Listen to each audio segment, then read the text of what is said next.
Fala galera, voltando aqui, como a gente combinou, eu falei para vocês que existiam três formas de obtenção de energia, né? Tanto para processo de contração quanto de relaxamento, a gente depende sim de gasto de ATP, né? E aí tá, Ramon, como é que esse ATP pode ser produzido para que a gente possa, de fato, permitir que o músculo, a actina, possa deslizar sobre a miosina? Aí vem para cá. Falei para vocês que a gente tem três formas de metabolismo energético associado ao músculo. Metabolismo aeróbio, anaeróbio e o metabolismo da fosfocreatina. Esses dois aqui são mais conhecidos, são metabolismos que a gente usa, na verdade, de uma maneira geral para obtenção de energia. O metabolismo aeróbio da gente, ele é um metabolismo predominante. Predominante em que sentido? Todas as células da gente, né, que demandam energia, que requerem energia, vão estar fazendo metabolismo energético nessa forma. E aí quando eu falo de aeróbio, eu já adianto aqui para vocês, aeróbio significa O2. Na altura do campeonato, do curso, você já tem que saber que aeróbio é usar oxigênio para gerar ATP, adenosina trifosfato, essa moléculazinha daqui, ó. Beleza? Tranquilo?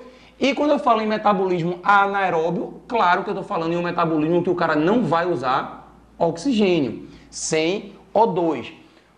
Ramon, quando a gente fala em metabolismo aeróbio, eu estou falando exatamente de quê? Eu estou falando dessa organelazinha aqui, ó. Você deve lembrar que essa organelazinha aqui, que a gente encontra no citosol da célula, ela é responsável por gerar energia de forma aeróbia. A gente chama esse processozinho de, vou colocar aqui de preto, respiração celular. E essa respiração celular, ela de uma forma geral, né, tem alguns autores que traz outros numerozinhos, mas a gente vai trabalhar aqui com uma quantidade de 38 ATPs. Então, existe a partir da respiração celular uma produção total de 38 ATPs, 38 moléculas energéticas, a partir de uma glicose que é quebrada. Tá? Então, se eu pegar uma glicose e botar para essa molécula ser queimada, ser destruída, ser oxidada, a gente vai gerar um total de 38 ATPs. E aí, só a nível de lembrança aqui, a gente tem três fasezinhas que compõem a respiração celular. A primeira fase é chamada de glicólise. Vou colocar aqui pequenininho. A primeira fase, ela é chamada de glicólise. A segunda fase é chamada de ciclo de Krebs. E a terceira fase, ela é chamada de cadeia respiratória ou cadeia transportadora de elétrons, tá? A gente também pode falar em fosforilação oxidativa.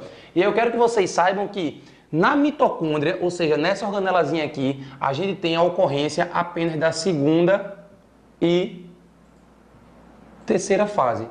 A glicólise, ela ocorre fora da mitocôndria, ela ocorre no citosol. E essa glicólise, ela também é comum ao metabolismo anaeróbio, ou seja, ao metabolismo sem uso do oxigênio. E aí, quando eu falo em metabolismo anaeróbio, existem algumas situações que a gente demanda uma quantidade de energia tão grande, mas tão grande, que não dá tempo do nosso organismo fazer esse metabolismo, ou seja, de gerar energia esperando acontecer a primeira, a segunda e a terceira fase. E aí, como a gente está precisando de imediato, sei lá, de repente, você está em casa, sedentário e tal, e resolve fazer um exercício. E aí você começa a correr, vou fazer uma corrida de 5 km, ou então vou fazer musculação e vou pegar uma quantidade de peso maior do que eu estou acostumado. E aí seu corpo não está acostumado com isso, ele não está adaptado a isso, você não tem uma quantidade de mitocôndrias necessária para gerar essa energia. Aí o que é que seu corpo faz? Ele recorre ao metabolismo anaeróbio. Então, quando se fala em exercício anaeróbio, são exercícios de alto vigor físico, ou seja, é um exercício que você demanda uma quantidade de energia muito grande. Então, por exemplo, um halterofilista, quando ele pega aquele peso muito grande, ele está fazendo um exercício anaeróbio. Já quando você faz um exercício aeróbio, né, uma dança, né, um jumpzinho, por exemplo, uma corrida mais leve, você consegue ali, né, muita gente fala, vou fazer um cardio. Aquele exercício que o pessoal chama de cardio é um tipo de exercício aeróbio, ou seja, é um exercício que você há tempo no seu corpo de gerar energia, usando o mecanismo da respiração celular, ou seja, com oxigênio. Se você vai, por exemplo, fazer uma corrida de 100 metros, né, dando o seu máximo, não dá tempo de você estar oxigenando as suas células. Então você recorre ao metabolismo anaeróbio. Como a gente faz, como eu estou falando de metabolismo anaeróbio, ele também é chamado de fermentação. Aí já tem gente perguntando, Ramon, mas fermentação não é para fazer cerveja? Também, para fazer vinho, fazer vodka, fazer combustível, fazer pão. A gente faz fermentação, só que essa fermentação é chamada de alcoólica, que o ser humano não faz isso. Né? Quem faz são bactérias e fungos, tá? Leveduras. Só que quando a gente fala em fermentação no músculo, no tecido muscular, aí a gente está falando de um tipo de fermentação chamada de fermentação lática. E essa fermentação lática, galera, na verdade todos os tipos de fermentação, elas acontecem de uma maneira muito simples. É essa primeira fase, glicólise, que basicamente pega a glicose e transforma em um outro produto orgânico. No caso da fermentação lática, esse produto orgânico, ele se chama, olha o nome dele aqui, ó, lactato ou ácido lático, tá? E aí o que é que acontece? Como é um processo muito simples, não dá para gerar muita energia. E aí a molécula, em vez de ser quebrada por completo, ela é quebrada em parte apenas. Então, por exemplo, quando eu falo em respiração celular, o produto final é gás carbônico, é CO2. Já aqui é um produto que é formado por uma moléculazinha que tem 3 carbonos. A glicose ela não foi quebrada por completo, tá? E aí, nesse caso, a gente não consegue gerar uma quantidade de energia muito grande. Tá, Ramon, mas quanto? Já falou demais. Quanto de energia? Aqui, galera, a gente só gera 2 ATPs. Aí eu pergunto a vocês, isso aqui é eficiente? Sim, claro que é. É eficiente para quê? Para aquele exercício que você está fazendo. Claro que a gente não conseguiria viver, sobreviver fazendo só fermentação. Isso aqui é uma condição extra que quando a gente está numa condição de exercício de demanda energética muito grande, a gente recorre à fermentação anaeróbia, que é justamente um processo, ao metabolismo anaeróbio, né? A fermentação ela já é anaeróbia, que é basicamente produzir energia de uma maneira rápida, simples, porém, para aquela situação, para aquele momento, eficiente, beleza? E aí eu quero que vocês entendam o seguinte, veja. Qual é a grande consequência de fazer fermentação lática? A grande consequência, galera, é que quando a gente fermenta, o músculo da gente, ele começa a acumular ácido lático e isso causa uma dor desgraçada. Por quê? Porque ácido lático é ácido, ou seja, diminui o pH do músculo, provoca acidose muscular. E essa acidose, né, se a gente não resolver isso imediato, ou pelo menos, não imediato, mas em curto prazo, a gente pode desnaturar as proteínas do músculo, desnaturar a quitina, a miosina, e aí, obviamente, o tecido, as células musculares vão começar a morrer e o tecido vai ser danificado. E aí existe um mecanismo, vê que massa, existe um mecanismo para poder impedir que isso aconteça, que é o que a gente chama de ciclo de Cori. Dá uma ligadinha aqui, vem, presta atenção. Vem para cá, vem, rapidinho, ó. Isso aqui seria um esqueminha do músculo, beleza? Então isso aqui é o músculo da gente. Isso aqui é um vaso sanguíneo e aqui eu tenho o esquema do fígado. São essas 3 estruturas que participam desse processo. Quando a gente faz fermentação, a glicose, que é uma moléculazinha que tem 6 carbonos, ela é transformada em lactato ou ácido lático, que é a mesma coisa. Esse processozinho aqui, a gente chama isso, vou botar uma setinha para cá, ó, a gente chama isso de fermentação. Ok. Fermentação. Que fermentação é essa, Ramon? Fermentação lática, beleza? É justamente esse processozinho que eu falei para vocês. Fermentação lática. Acumulou ácido lático. Isso é bom ou ruim para o músculo? Isso é ruim. Por quê? Porque vai provocar acidez. E aí a gente precisa tirar esse ácido lático. Quer ver uma coisa? Você faz exercício hoje. Foi para academia, fez lá aquele exercício, pegou uma barra lá, o supino reto, os marombeiros aí de plantão. Aí vai pro supino reto. Aí começa aquela, né, vontade. Chega assim no espelho, ó, olha, chega no espelho assim, faz, ó. Bate aquela famosa selfie, hashtag tá pago, um peitoral inchadinho. Aí quando você vai para casa já murchou, já dá aquela raiva, né? Você gasta uma energia desgraçada para não servir para nada. E o pior, no outro dia você acorda como? Todo dolorido. Por que essa dor? É o ácido lático, galera. Essa dor é justamente o ácido lático. Quando você vai daqui a 5 dias, essa dor permanece? Não. Por quê? Porque esse ácido sai daqui, esse ácido cai na corrente sanguínea. Então vou botar aqui novamente, ó, o lactato, ele cai na corrente sanguínea e da corrente sanguínea ele vai para onde? Esse cara vai para o fígado. Quando chega no fígado, esse lactato, vou botar ele aqui de novo, lactato. Esse lactato, ele é convertido, opa, caiu aqui. Esse lactato, ele é convertido novamente em glicose. Então existe aqui uma produção de glicose a partir de lactato. Então existe o processo inverso de transformação desse ácido e novamente uma molécula orgânica que é a glicose. Aí essa glicose ela tem dois caminhos possíveis. Ou ela pode, vou botar aqui de outra cor, vou botar de azul. Ou ela pode ser armazenada e ser transformada em glicogênio, já que glicogênio é a nossa forma de estocar energia, então a gente pode transformar em glicogênio. Ou então essa glicose pode voltar para a corrente sanguínea. Vou botar ela de volta aqui para a corrente sanguínea. Glicose. E aí quando a gente tem a necessidade energética, essa glicose vai para onde? Volta para o músculo.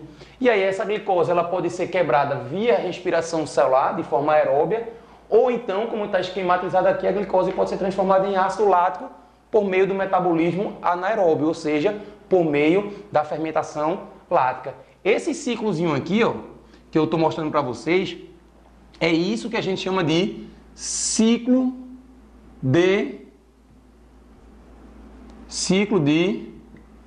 Cori, tá? Que é justamente essa ressignificação, essa retransformação de glicose em lactato e lactato em glicose, seguindo, obviamente, os órgãos de origem.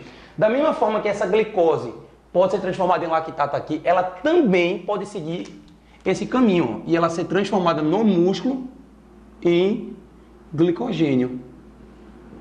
Então dá uma olhadinha, galera, vê? Dá uma olhadinha. Eu posso transformar glicose em glicogênio no músculo, ou desculpa, no fígado, e eu também posso transformar glicose em glicogênio no músculo, ou seja, glicogênio, que é um polissacarídeo, é a nossa reserva energética de carboidrato. E aí, quando a gente tem uma demanda necessária, a gente vai quebrar glicogênio e transformar isso em glicose.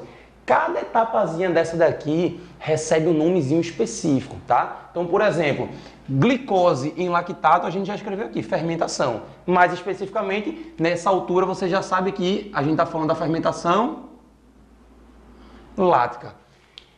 Glicose em glicogênio tem um nomezinho para isso, galera. Como é o nome disso? Vai. Glicose sendo transformada ou sendo produzida em glicogênio. A gente chama isso, deixa eu tentar colocar aqui. A gente chama isso aqui de, olha o nome, glicogênese. Ramon, o que é glicogênese? É a gente, gênese, origem. Glico vem de glicogênio. Então eu transformar glicose em glicogênio. Isso aqui também, ó, glicose em glicogênio é a glicogênese, é a mesma coisa. Então, eu tenho glicogênese tanto no músculo quanto no fígado. Só que esse glicogênio, ele pode também ser quebrado, ó, ele pode ser quebrado em glicose, tanto aqui quanto aqui. Quando isso acontece, aí eu vou puxar uma setinha para cá, vou dar uma pelada aqui, ó. Vou apelar para não ficar tão... Esse processozinho de quebra daqui de glicogênio em glicose, quando existe uma demanda, a gente chama isso de glicogenólise. Olha o nome. Glicogenólise. Ramon, que é lise? Lise é quebra. De quem? Do glicogênio. Então eu posso tanto construir glicogênio quanto quebrar. Se eu estou construindo glicogênio, glicogênese. Se eu estou quebrando, glicogenólise. Isso acontece tanto no músculo quanto no fígado. E ainda existe, ó, esse processo, esse passozinho de lactato para glicose. Essa transformação de lactato em glicose, ou seja, eu produzir glicose a partir de lactato, a gente chama isso aqui, deixa eu ver, vou puxar para cá. A gente chama essa etapazinha aqui de gliconeogênese. Então, só para a gente, né, de fato, não confundir, galera, vê. Quando eu falo em gliconeogênese, gênese é origem. Neo vem de novo e glico, nesse caso, vem de glicose. Então, é uma nova origem da glicose. A glicose estava aqui, foi transformada em lactato, o lactato veio para cá, foi retransformado em glicose. Então, é uma nova origem, beleza? Então, cuidado para não confundir gliconeogênese com glicogênese. São processos diferentes. Então, a gente viu aí, ó, nomes que confundem pra caramba, mas a gente já sabe que existem diferenças, ó. Glicólise. Glicólise é a primeira fase da quebra da glicose na respiração celular, beleza? A gente viu também o que era glicogenólise. Lise, nesse caso aqui, ó, glicogenólise é a quebra do glicogênio. A gente também viu aqui a glicogênese. O que é a glicogênese? É quando a partir de glicose a gente estoca a energia na forma de glicogênio. Isso é a glicogênese. E a gente também viu a gliconeogênese. O que é a neogênese? É a formação de glicose a partir de um composto orgânico, no caso aqui, o lactato. E todos esses processos que a gente viu não são bem resumidos no que a gente chama aqui de ciclo. Ciclo de quê, galera? Ciclo de Cori, beleza? Acaba por aí? Não. Isso aqui, na verdade, são dois dos metabolismos energéticos, mas tem um terceiro, que esse é fundamental, pouco falado, pouco conhecido, mas é fundamental. Quem faz academia já deve ter ouvido falar em toma creatina para dar força. Ramon, creatina dá força? Não, na verdade, creatina dá mais energia para que seus músculos possam ter poder de contração mais rápido, mais vigoroso. E aí, consequentemente, se eu estou falando em energia, isso vai resultar, sim, em uma maior eficiência no processo de contração e relaxamento. E, consequentemente, de uma forma indireta, gera força. Mas ela não dá força, ela gera mais energia. Como é que funciona isso, Ramon? Vê. Durante a respiração celular, a gente produz ATP. Beleza. Se eu estiver fazendo respiração celular, produzindo ATP, e esse ATP não está sendo gasto, não está sendo usado de forma ali imediata, esse ATP, ele é formado por ADP, que é adenosina difosfato, e tem um terceiro fosfatozinho. Aí esse excesso de ATP, ele vai permitir que eu tire um fosfato daqui e jogue ele para uma proteínazinha chamada de creatina. Então, quando eu falo de metabolismo da fosfocreatina, a gente tem que se ligar o que é essa creatina. Essa creatina é uma proteínazinha que fica lá no músculo e ela consegue pegar esse fósforo, esse fosfato, na verdade, e se juntar formando o que a gente chama de fosfocreatina. Então, esse cara fica estocado lá no músculo da gente. É uma reserva energética que a gente tem. Fosfocreatina. Quando existe uma demanda energética, o que vai acontecer? Aí se liga, ó. Esse fósforo, ele novamente se dissocia da creatina. E a gente pega esse fósforozinho aqui, que estava armazenado aqui, para quê? Para a partir de ADP, mais esse fósforo, a gente conseguir produzir ATP. Ou seja, a gente conseguir produzir energia. Veja que é uma forma também, uma via simples, que a gente usa muitas vezes durante o dia para que o nosso músculo possibilite um processo de contração, mesmo quando a gente não tem, vamos dizer assim, o primeiro e o segundo metabolismo atuando. Claro que para a fosfocreatina acontecer, é necessário sim a gente ter uma reserva de ATP, a gente precisa ter um repouso inicial para que a gente consiga gerar essa reserva. Essa creatina, que ela foi produzida aqui, ela volta para cá para receber um novo fosfato quando a gente de fato tiver ATP disponível, beleza? Então esses são os três modelozinhos. E aí eu queria ainda aproveitar falando de processos de contração muscular, metabolismo metabolismo energético que relaciona com a contração muscular. Eu queria apresentar para vocês os dois tipos de fibras musculares que a gente tem, tá? E aí eu estou falando aqui de fibras do músculo estriado esquelético. Fibras vermelhas e fibras brancas. Ramon, o que é uma fibra vermelha? Você já deve ter ouvido falar em carne vermelha e carne branca. O que danado é essa carne vermelha? Carne vermelha é formada por fibras vermelhas, ou seja, ela tem uma grande concentração desse tipo de fibra, que isso inclusive é um fator genético. Fibras vermelhas, também chamadas de lentas ou fibras do tipo 1. Quais são as características dessa fibra? Por que ela é vermelha? Se liga. Ela é vermelha porque ela tem uma grande quantidade de mioglobina. Lembra da hemoglobina, que é aquela proteína quaternária que tem 4 cadeiazinhas, 2 alfa e 2 betas, e o grupo M? A mioglobina, ela é muito parecida, só que em vez de ter 4 cadeias, ela só tem uma cadeia e tem um grupo M. E esse grupo M consegue estocar oxigênio. Então, vê, a gente consegue também estocar oxigênio no músculo graças à presença da mioglobina. Como a mioglobina ela também é vermelha, ela deixa essa fibra, esse tipo de músculo, vermelho. E como ela estoca oxigênio, aí você já deve estar pensando, qual é o metabolismo predominante aí? É o metabolismo aeróbio ou anaeróbio? É o metabolismo aeróbio. E, consequentemente, se é aeróbio, a gente precisa ter uma grande quantidade de quê? De mitocôndrias, beleza? E essas fibras aqui, como ela consegue gerar uma quantidade de energia grande, a gente vai ter a capacidade de usar o músculo por um tempo mais prolongado. Então, ele gera para a gente uma maior resistência, beleza? Já as fibras brancas ou carne branca, ela tem como predominância o tipo de fibra do tipo 2, que são as fibras rápidas, ou seja, ela tem grande ou pouca quantidade de mioglobina. Se ela é branca, ela tem pouca mioglobina, ela tem uma menor concentração de uma menor quantidade de mitocôndrias e, consequentemente, o que vai prevalecer aqui é o metabolismo do tipo anaeróbio. Já que não tem mitocôndria, eu não posso usar oxigênio. Consequentemente, eu vou fazer fermentação, metabolismo anaeróbio. E aqui ele vai gerar para a gente uma menor resistência. E aí eu pergunto para vocês, um corredor feito esse cara aqui, feito Bolt, né? O cara, um gênio do esporte, o cara que conseguiu quebrar vários e vários recordes. Eu pergunto, a musculatura desse cara, para o tipo de esporte que ele fez, que ele fazia, né? Já que Bolt já se aposentou, era ou é predominantemente no corpo dele fibras vermelhas ou fibras brancas? Nesse cara aqui, certamente ele tem uma grande concentração de fibras brancas. Por quê, Ramon? Porque apesar de ter menor resistência, ele consegue gerar grandes explosões.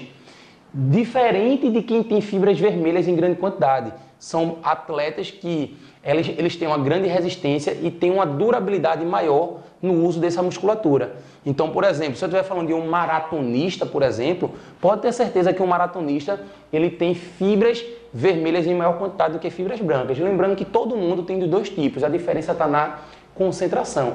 Então, vê que o tipo físico da pessoa, ou seja, a sua genética pode sim associar ao tipo de esporte que você pode estar mais bem preparado, mais bem adaptado. Nunca que um corredor de 100 metros ele vai ter a mesma capacidade que um corredor que, por exemplo, faz uma maratona, uma meia maratona, por exemplo.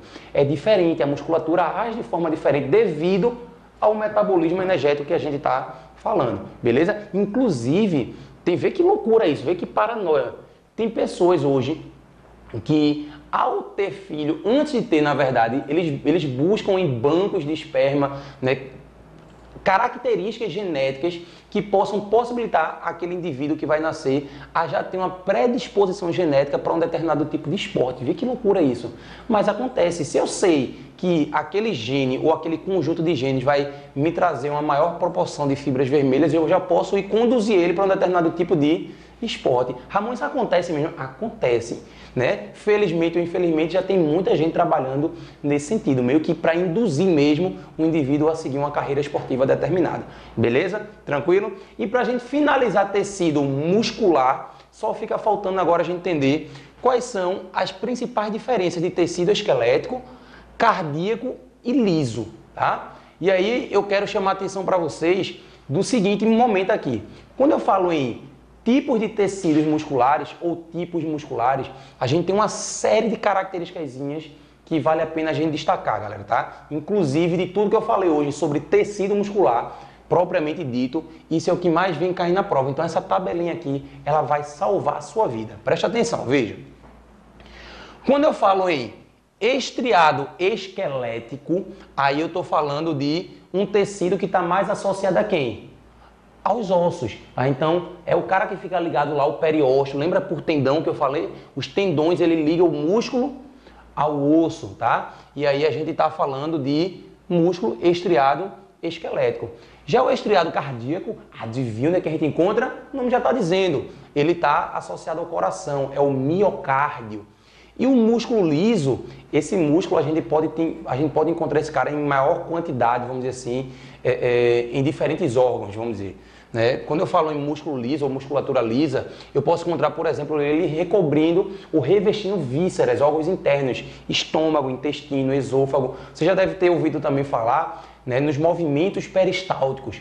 Quando a gente engole, a partir do momento que a gente faz a deglutição e engoliu, a gente não tem mais o controle sobre isso. Isso vai descendo por movimentos ondulatórios, que são movimentos peristálticos. O peristaltismo se deve à contração muscular do músculo liso, beleza? Amon, só são esses órgãos que a gente encontra? Não. A gente também encontra revestindo vasos sanguíneos, tá? Os vasos, por exemplo, uma artéria tem uma pressão muito alta, então ela precisa de um músculo para garantir que essa pressão não vai estourar, não vai romper o vaso. Então, artérias, por exemplo, têm músculos lisos bem desenvolvidos, beleza? Inclusive, existem músculos existem vasos, desculpa, que são pulsadas, que eles pulsam. Né? E essa pulsação está associada também à musculatura, à contração de musculatura. A vagina, olha só, a musculatura interna da vagina, ela também é formada por músculo liso, tá? Inclusive, tem pessoas que acham que a mulher tem um controle da musculatura vaginal. Não tem. A gente vai ver que o músculo liso é um músculo involuntário. A gente não tem controle sobre ele, beleza? O esfíncter anal interno. Ramon, eu sei que eu posso travar. Eu estou com vontade de fazer cocô, de defecar. Eu posso travar. Você está travando ou você está exercendo uma contração no seu esfíncter externo. O interno você não tem controle sobre ele, beleza? E a pupila da gente, que é aquela regiãozinha que abre e fecha para permitir que a claridade entre, também é regulada por músculo. Existem músculos que vão regular a dilatação ou a contração dessa pupila. E aí isso é determinado por um músculo liso também, beleza? Então a gente está aqui vendo toda a distribuição desses músculos. Quem tem estrias transversais? O estriado, cardíaco e o esquelético tem estria transversal. O liso, como o nome já está dizendo, não tem. Estrias transversais são essas linhazinhas aqui, ó, são miofibrilhas que se distribuem, permitindo que a gente visualize essas estrias. A forma da célula, observa que essa célula daqui ela tem uma forma cilíndrica, essa também tem uma forma cilíndrica.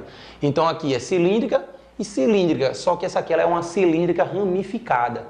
E essa daqui a gente chama de fusiforme, é a forma de um fuso. Ela é bem redondinha no meio e ela vai se alongando nas extremidades.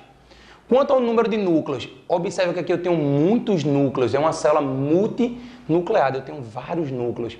E aqui eu posso ter um ou dois núcleos, geralmente um só, mas a gente também pode encontrar células com dois núcleos. E o liso, ela só tem um único núcleo, beleza? Quanto à contração, o único que a gente tem controle aí é o esquelético, a gente tem contração voluntária. Já o cardíaco, a gente não tem como dizer coração acelera, coração diminui. Não tem, então é um processo involuntário. E o liso é um processo também involuntário, a gente não tem controle sobre o liso. A gente não tem controle, por exemplo, sobre o peristaltismo. A gente está aqui no estômago, a comida no estômago, aí você contrai para dizer, volta para a boca, em vez de... Não, você não tem controle sobre isso, tá? Então é um processo involuntário. Já a velocidade de contração, eu tenho aqui uma velocidade rápida e uma velocidade lenta, beleza? Então, o poder de contração aqui ele é mais vigoroso no músculo esquelético e no cardíaco, diferente do músculo liso. Quanto aos discos intercalares, Ramon, o que são esses discos? Lembra que a gente viu lá em tecido epitelial que existe um tipo de junção comunicante entre células vizinhas? Lembra disso?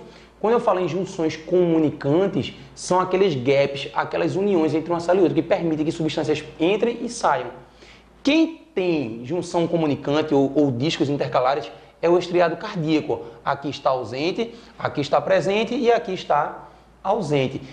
São essas junções, inclusive, que garantem que o músculo cardíaco ele possa fazer contrações rítmicas. Porque o que estava aqui de cálcio, por exemplo, né, vamos pensar em contração em íons cálcio, o cálcio passa rapidamente para a célula vizinha, que passa para a célula vizinha. Então existe uma contração rítmica graças à presença desses discos intercalares. E por fim, quanto ao envoltório, ao tecido que protege esses músculos, a gente tem aqui um carinha chamado de fáscia muscular, certo? E aí eu queria que vocês lembrassem daquelas membranazinhas do endomísio, do perimísio e do epimísio, tá? É como se eu tivesse, imagina deixa eu pegar aqui um saquinho aqui. É como se fosse assim, ó, galera, vê? É como se fosse assim, ó. Imagina que isso aqui é o nosso músculo. E esse saquinho, ele representasse o que a gente chama de fáscia muscular, tá? Que é aquele tecido conjuntivo que vai se juntar lá no finalzinho para formar os tendões. Lembra que a gente falou sobre isso? Então, vê. Quando a gente contrai, o músculo ele faz isso, ó. Ele se desloca para um canto e quando ele relaxa, ele volta à situação original. Então, ele fica se deslocando dentro dessa fáscia, dentro desse envoltóriozinho. Para quê? Para evitar que ele fique em atrito com outros músculos, já que o músculo ele fica um sobrepondo ao outro. Então, essa fáscia muscular é um tecido que permite isso. Então, quando contrai, ele aumenta de volume e desliza. Então, ó, contraiu, ele anda o músculo. Isso ele está andando por quê? Porque tem uma membrana que facilita isso aí. Na verdade, não é uma membrana, é um tecido conjuntivo, beleza? Quando a gente fala de estriado cardíaco, aí eu estou falando do pericárdio, que é a musculatura, o miocárdio é o músculo, e envolvendo esse miocárdio a gente tem o pericárdio.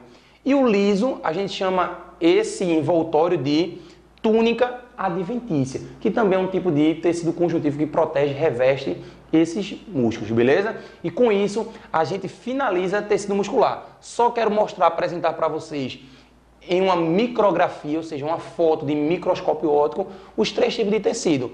Tecido liso, tecido estriado. Observa aqui as estrias, ó. Olha as estrias aqui, aqui não tem estrias, esse é liso, esse é estriado e aqui a gente também tem estrias. Estriado esquelético, estriado cardíaco, beleza? Então, pela fotografia de microscópio a gente também consegue evidenciar. Observa que aqui eu tenho vários núcleos numa célula. Essa é uma célula multinucleada. Isso é característica de quem?